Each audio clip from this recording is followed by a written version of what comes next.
মানুষের তৈরি সবচেয়ে নিকৃষ্ট এবং জঘন্য অপরাধের নাম কি? নিঃসন্দেহে নারীর উপর যে কোনো ধরনের বর্বরতা, পাশবিক নির্যাতন। কিন্তু আপনি কি জানেন এই এক অপরাধের জন্য বিশ্বের এক এক দেশে কতটা ভিন্ন এবং ভয়ঙ্কর শাস্তির বিধান রয়েছে? কোনো দেশে অপরাধীকে প্রকাশ্যেই চিরতরে স্তব্ধ করে দেওয়া হয়, কোথাও রাসায়নিক উপায়ে কেড়ে নেওয়া হয় তার পুরুষত্ব, আবার কোথাও কারাগার থেকে বের হওয়ার পরও অপরাধীর শরীরে বসিয়ে দেওয়া হয় সরকারের অদৃশ্য নজরদারি। আজ আমরা জানাবো বিশ্বের সবচেয়ে কঠোর এবং অদ্ভুত কিছু আইন সম্পর্কে, যা অপরাধীদের মনে কাফন ধরিয়ে দিবে। আমাদের তালিকায় প্রথমেই রয়েছে মধ্যপ্রাচ্যের দেশসমূহ। সৌদি আরব এবং ইরানে এই জঘন্য অপরাধের বিরুদ্ধে জিরো টলারেন্স নীতি অনুসরণ করা হয়। এখানে ইসলামিক শরিয়া আইন অনুযায়ী অপরাধ প্রমাণিত হলে আর কোনো রেহাই নেই, অপরাধীকে সরাসরি মৃত্যুদণ্ড দেওয়া হয়। অনেক ক্ষেত্রে জনমনে ভয় এবং সচেতনতা তৈরির জন্য প্রকাশ্য স্থানে এই শাস্তি কার্যকর করা হয়। এদিকে বিশ্বের সবচেয়ে রহস্যময় দেশ উত্তর কোরিয়ার এই শাস্তির আরও দ্রুত এবং চূড়ান্ত। সেখানে কোনো দীর্ঘমেয়াদী আপিল চলে না। অপরাধ প্রমাণ হওয়া মাত্রই ফায়ারিং স্কোয়াডের সামনে দাঁড় করিয়ে বুলেটের আঘাতে তার জীবন প্রদীপ নিভিয়ে দেওয়া হয়।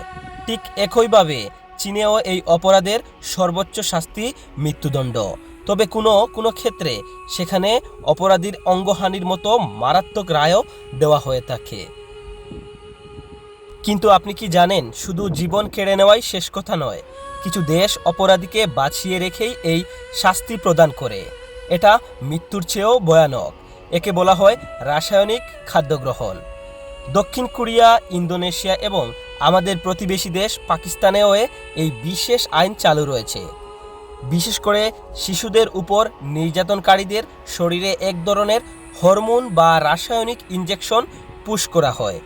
এর ফলে ওই ব্যক্তির যৌন ক্ষমতা আজীবনের জন্য পুরোপুরি ধ্বংস হয়ে যায়। অপরাধী বেঁচে তো থাকে, কিন্তু সমাজের জন্য সে চিরতরে অক্ষম হয়ে যায়। তবে বাংলাদেশে এর বিধান একদম ভিন্ন।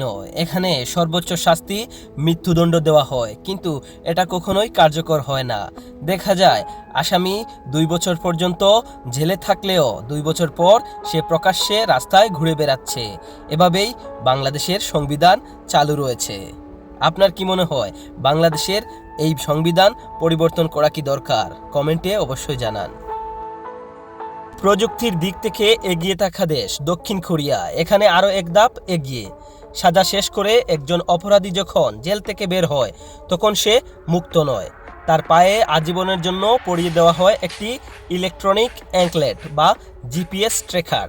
সরকারের নিরাপত্তা সংস্থা 24 ঘন্টা স্যাটেলাইটের মাধ্যমে ওই ব্যক্তির গতিবিধি ট্র্যাক করে। সে কোনো স্কুল, পার্ক অথবা কোনো নারীর কাছাকাছি যাওয়ার চেষ্টা করলেই পুলিশের কাছে স্বয়ংক্রিয় অ্যালার্ম চলে যায়। অর্থাৎ জেলের বাইরে এসেও সে আজীবন শিকলে বন্দি থাকে পুলিশের কাছে। এবার চলুন ঘুরে আসি ইউরোপ থেকে। যুক্তরাজ্য বা ফ্রান্সে মৃত্যুদণ্ডের নিয়ম নেই, তবে সেখানে আইন অত্যন্ত জটিল। এই অপরাধের সর্বোচ্চ সাজা আমৃত্যু কারাদণ্ড। আর নেদারল্যান্ডস বা স্ক্যান্ডিনেভিয়ান দেশগুলোতে অপরাধীকে 20 বছরের মতো কঠিন কারাদণ্ডের পাশাপাশি তীব্র মনস্তাত্ত্বিক চিকিৎসা দেওয়া হয়। তবে দেশগুলোর সবচেয়ে বড় শাস্তি হলো দোষী সাব্যস্ত ব্যক্তির নাম আজীবনের জন্য সেক্স অফেন্ডার রেজিস্ট্রিতে উঠে যায়। এর ফলে কারাগার থেকে বের হলেও সে সমাজে কোনো ভালো চাকরি পায় না, কেউ তাকে বাড়ি ভাড়া দেয় না এবং সমাজের মানুষ তাকে আজীবন ঘৃণার চোখে দেখে। পৃথিবীর এক এক দেশের সংস্কৃতি ও আইন এক এক রকম। কোথাও রক্তের বদলে রক্ত, আবার কোথাও প্রযুক্তির সাহায্যে অপরাধীকে অচল করে দেওয়া হয়। তবে বিশেষজ্ঞদের মতে শুধু আইন কঠোর করলেই সমাজ থেকে এই অন্ধকার মুছে ফেলা সম্ভব নয়। এর জন্য প্রয়োজন মানুষের মানসিকতার পরিবর্তন, সঠিক নৈতিক শিক্ষা এবং নারীর প্রতি সর্বোচ্চ সম্মান প্রদর্শন। আপনার কি মনে হয়, এই জঘন্য অপরাধের জন্য কোন দেশের শাস্তিটি সবচেয়ে পারফেক্ট? কমেন্ট করে আপনার মূল্যবান মতামত জানান। ভিডিওটি ভালো লাগলে লাইক এবং শেয়ার করতে ভুলবেন না। দেখা হবে পরবর্তী কোনো ইনফরমেটিভ ভিডিওতে।